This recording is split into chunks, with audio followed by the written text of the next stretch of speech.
The practice of metta or loving kindness meditation is a gift you give yourself, disguised as a gift you give to others.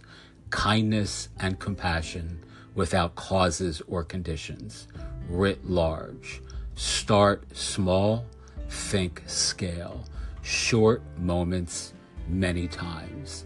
The more you love others for no good reason, the more life itself begins to feel like an ever-expanding experience of love.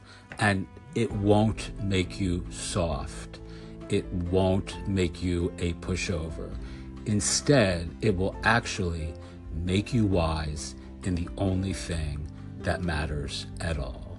Teach what you know, do what you love. Wake up the world with your work.